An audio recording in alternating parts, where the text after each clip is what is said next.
بسم اللہ الرحمن الرحیم۔ میں ہوں doctor Ghulam Shabbir, Chakwal institute of allied health sciences سے۔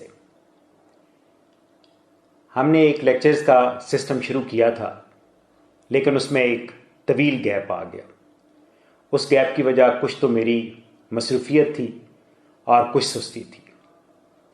اب ہم انشاءاللہ ریگولرلی لیکچرز اپلوڈ کریں گے، اور اس گیپ سے پہلے ہم نے نظام یعنی گیسٹرو انٹسٹائنل سسٹم شروع کیا ہوا تھا، اور اس کا ایک ہی لیکچر ابھی ہوا تھا جس میں ہم نے گیسٹرو انٹسٹائنل سسٹم کی اناٹمی کا اوور ویو پریزنٹ کیا تھا۔ آج ہم کور کریں گے کہ سوالونگ ریفلیکس کیا ہوتا ہے، یعنی نگلنے کا عمل کیا ہوتا ہے۔ جو ہی ہم غذا کھاتے ہیں، کھانا شروع کرتے ہیں اور منہ میں لے کے جاتے ہیں، ہضم کا عمل اسی وقت شروع ہو جاتا ہے۔ دانت غذا کو پیستے ہیں، اس کے اندر سلائیوا یعنی کہ تھوک مکس ہوتی ہے، اور غذا کے ہضم ہونے کا عمل شروع ہو جاتا ہے۔ جب ہم کھانا کھاتے ہیں تو دانت ہماری غذا کو پیستے ہیں۔ ایک بالغ آدمی کے منہ کے اندر 32 دانت ہوتے ہیں، 16 اوپر والے جبڑے کے اور 16 نیچے والے جبڑے کے۔ جیسے ہم نے پہلے بتایا تھا کہ جسم کو اگر درمیان میں سے یعنی میڈین پلین سے علادہ کیا جائے تو 2 حصے بن جاتے ہیں۔ ہمارے جسم میں زیادہ تر اعضاء پیئرز کی شکل میں ہیں، یعنی 2 موجود ہیں۔ اسی طرح اگر ہم ایناٹومیکلی جبڑوں کو 2 حصوں میں تقسیم کریں تو جو اوپر والا جبڑا ہے اس کے لیفٹ اور رائٹ سائڈ پہ 8 دانت آئیں گے، اور اسی طرح جو نیچے والا جبڑا ہے اس کے لیفٹ اور رائٹ سائڈ پہ 8 دانت آئیں گے۔ ٹوٹل 32 دانت ہوں گے، اور ان دانتوں کے ان کے کام کے حساب سے نام بھی مختلف ہیں۔ جو سامنے والے دانت ہیں، جو ٹوٹل 8 دانت بنتے ہیں، یعنی 2 اوپر کے لیفٹ سائڈ کے، 2 اوپر کے رائٹ سائڈ کے، اسی طرح نیچے والے جبڑے کے 2 لیفٹ سائڈ کے اور 2 رائٹ سائڈ کے، یہ جو دانت ہیں ان کو ہم انسائزرز کہتے ہیں۔ یعنی ان سے ہم غذا کو انسائز کرتے ہیں، مین کہ اس سے ہم غذا کو کاٹتے ہیں۔ جیسے اگر ہم نے سیب کھانا ہو تو اس کو کاٹنے کے لیے ہم یہ 4 دانت استعمال کریں گے۔ ان انسائزرز کے ساتھ جو دانت ہیں، یہ 4 نمبر ہیں ٹوٹل، یعنی ایک دانت دونوں طرف اوپر کی طرف، اور اسی طرح ایک دانت نیچے والے جبڑے کے لیے۔ تو یہ 4 دانت کینائن دانت کہلاتے ہیں۔ ان دانتوں کا کام چیر پھاڑ کا ہوتا ہے، یعنی جب ہم گوشت کھانے لگتے ہیں تو اس سے ہم بوٹی کو ہڈی سے ٹیئر آف کرتے ہیں۔ اور اگر آپ میں سے کسی نے گنا چبایا ہو تو گنے کے اوپر سے جب ہم چھلکا، اس کا سخت والا چھلکا بھی اتارتے ہیں تو وہ بھی ہم کینائن ٹیتھ سے اتار سکتے ہیں، یعنی اس سے ہمیں اس کو چیرنا پڑتا ہے یا پھاڑنا پڑتا ہے۔ اس کے پیچھے 2 دانت ہیں جو غذا کو پیسنے کا کام آتے ہیں، ان کو ہم پری مولر کہتے ہیں، اور یہ بھی تعداد میں ٹوٹل 8 دانت ہیں۔ یعنی 2 دانت ہر طرف کے اگر کریں، یعنی 2 دانت اوپر کے لیفٹ سائڈ کے جبڑے کے ہاف کے، اور 2 دانت رائٹ سائڈ پہ، اسی طرح نیچے والے جبڑے کے رائٹ سائڈ پہ 2 دانت اور لیفٹ سائڈ پہ 2 دانت، تو یہ ٹوٹل 8 بنتے ہیں۔ ان کا کام غذا کو پیسنا ہوتا ہے، لیکن یہ غذا کو موٹا موٹا پیستے ہیں۔ اور پری مولر کے پیچھے 3 دانت، یعنی کہ ہر طرف کے اگر ہم دانت ملائیں تو یہ 12 بن جاتے ہیں، یہ مولر ٹیتھ ہے۔ مولر ٹیتھ کا کام بھی پیسنا ہوتا ہے، لیکن یہ باریک پیستے ہیں، یہ اس کو فائن گرائنڈنگ کا کام کرتے ہیں۔ جب دانت غذا کو پیس رہے ہوتے ہیں تو اس کے اندر ہی سلائیوا یعنی کہ تھوک مکس ہو رہی ہوتی ہے۔ ایک ایڈلٹ آدمی پورے دن کے اندر 1 لیٹر سے 1.5 لیٹر تھوک بناتا ہے، اور تھوک زیادہ تر اس وقت بنتی ہے کہ جب ہم کھانا کھاتے ہیں، اور اس کے درمیان بھی تھوک بنتی رہتی ہے۔ تھوک ایک لیسدار مادہ ہوتا ہے، اور اس کا کام غذا کو لیسدار بنانا ہوتا ہے۔ تھوک کے 2 پورشنز ہوتے ہیں، یعنی اس کے 2 کمپوننٹس ہیں۔ ایک میوسن کہلاتا ہے، یعنی جو لیسدار مادہ ہوتا ہے۔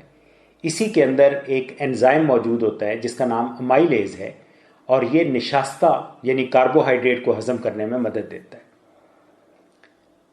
انزائم ایسے کیمیکلز ہوتے ہیں جو غذا کے بڑے بڑے مالیکیولز کو چھوٹے چھوٹے مالیکیولز میں تقسیم کرتے ہیں، تاکہ وہ پھر جسم کے اندر آگے جا کے مزید ہضم ہو سکے اور جب وہ اس لیول پہ پہنچ جاتے ہیں کہ جب وہ مزید چھوٹے ہو جاتے ہیں تو وہ خون کے اندر جذب ہو سکتے ہیں. اور تھوک کے اندر جو پانی ہوتا ہے وہ غذا کے اندر ان کیمیکلز کو جن کے اندر یا جن کی وجہ سے ذائقہ بنتا ہوتا ہے وہ ان کو حل کرتا ہے، اور پھر زبان کے اوپر جو ایسے اعضاء یا ایسے اپریٹس لگا ہوا ہے جس سے ہم ذائقہ محسوس کرتے ہیں، جس کو ٹیسٹ بڈز کہتے ہیں، وہاں جا کے وہ سلوشن کی شکل میں ان کو سٹیمولیٹ کرتا ہے، اسے ہم ذائقہ محسوس کرتے ہیں. جیسے میں نے آپ کو بتایا کہ جو تھوک بنانے کا عمل ہوتا ہے یہ غیر ارادی ہوتا ہے. آپ نے یہ چیز آپ نے دیکھی ہوگی اور محسوس بھی کی ہوگی کہ کھانے کا بعض دفعہ ذکر بھی ہو، یا کھانے کی سمیل آئے، یا کھانے کو ہم دیکھیں یا کھانے کو ہم چکھیں تو فوراً تھوک بننا شروع ہو جاتی ہے. اور یہ غیر ارادی عمل ہوتا ہے. جو ہی ہم کھانے کو دیکھتے ہیں یا سونگھتے ہیں یا چکھتے ہیں تو جو ہمارا دماغ ہے وہ تھوک بنانے کے گلینڈز کو سٹیمولیٹ کرتا ہے اور تھوک منہ کے اندر پیدا ہونا شروع ہو جاتی ہے. تھوک کا کام غذا کو ہضم کرنا، غذا کو لبریکیٹ کرنا تاکہ وہ سوالو آرام سے ہو سکے، یعنی نگل سکیں ہم. اس کے علاوہ بھی تھوک کا ایک کام ہے، اور وہ ہے کہ یہ منہ کو صاف رکھتی ہے. منہ کے اندر یا دانتوں کے ساتھ جو غذا لگی ہوئی ہوتی ہے، تھوک اس کو حل کر کے پھر ہمیں نگلنے کے اندر مدد دیتی ہے، یعنی کہ وہ معدے کے اندر چلی جاتی ہے. اگر غذا زیادہ دیر تک منہ کے اندر پڑی رہے تو اس کے اندر جراثیم پیدا ہو جاتے ہیں. اسی لیے منہ کے اندر سے بدبو بھی آتی ہے، کیونکہ وہ جراثیم اس طرح کی گیسز بناتے ہیں یا اس طرح کے مادے پروڈیوس کرتے ہیں جن سے اسمیل ہوتی ہے. اب ہم دیکھتے ہیں کہ سوالونگ کا عمل یعنی نگلنے کا عمل، جسے ہم سوالونگ ریفلیکس بھی کہتے ہیں، وہ کیسے ہوتا ہے. سوالونگ کے ایک حصہ یعنی نگلنے کا ایک حصہ والنٹری ہوتا ہے، یعنی وہ ہمارے اختیار میں ہوتا ہے. جو شروع کا حصہ ہوتا ہے، جب ہم نے نگلنے کا پروسیس شروع کرنا ہوتا ہے تو وہ ہمارے اختیار میں ہوتا ہے.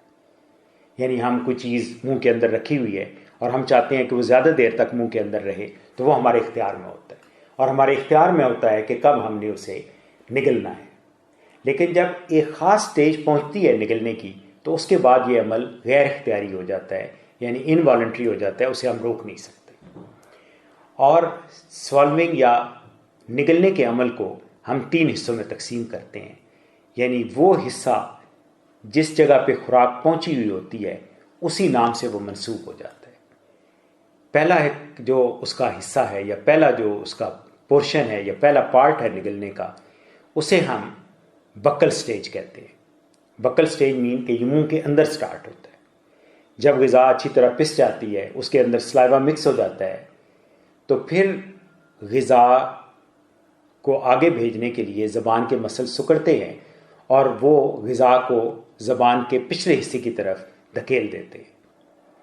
اب خوراک زبان کے پچھلے حصے کی طرف اور سافٹ پیلٹ کے اندر، یعنی کہ جو تالو کا وہ حصہ جو گوشت سے بنا ہوا ہوتا ہے اس حصے کے اندر، اور جو فیرنکس ہے یعنی کہ گلے کے بالکل پچھلے حصہ جو ہے اس کو فیرنکس کہتے ہیں، وہاں تک غذا پہنچ جاتی ہے. اس سے پہلے کا عمل یعنی زبان کا سکڑنا یہ اختیاری تھا، والنٹری تھا. جب غذا فیرنکس تک پہنچ جاتی ہے یعنی گلے کے اندر تک پہنچ جاتی ہے تو پھر غیر اختیاری ہو جاتی ہے. جب غذا زبان کے پچھلے حصے سافٹ پیلٹ اور فیرنکس کے درمیان پہنچتی ہے تو فیرنکس کے مسل سکڑتے ہیں اور وہ غذا کو نیسوفیگس کی طرف دھکیلتے ہیں. اس پروسیس کے اندر جو سافٹ پیلٹ ہے وہ ناک کے پچھلے حصے کو کور کر لیتی ہے تاکہ غذا ناک کی طرف نہ جائے، اور جو لیرنکس ہے جو سانس کی نالی کا اوپر کا حصہ ہے وہ اوپر کی طرف اٹھتا ہے اور ایپیگلوٹس سے کور ہوتا ہے، اور یوں غذا سانس کی نالی میں جانے سے رک جاتی ہے اور غذا ایسوفیگس میں چلی جاتی ہے. یہ سارا پروسیس دماغ کے کنٹرول میں ہوتا ہے، اور دماغ جو سگنلز بھیجتا ہے وہ ان نروز کے تھرو یا ان اعصاب کے تھرو فیرنکس تک اور زبان کے پچھلے حصے تک بھیجتا ہے، جن کو ہم کرینیل نروز کہتے ہیں. کرینیل نروز وہ اعصاب ہوتے ہیں یا وہ نروز ہوتی ہیں جو دماغ سے ڈائریکٹلی نکلتی ہیں اور ہمارے مختلف اعمال کو، ہمارے مختلف جو پروسیسز ہیں ان کو کنٹرول کرتی ہیں.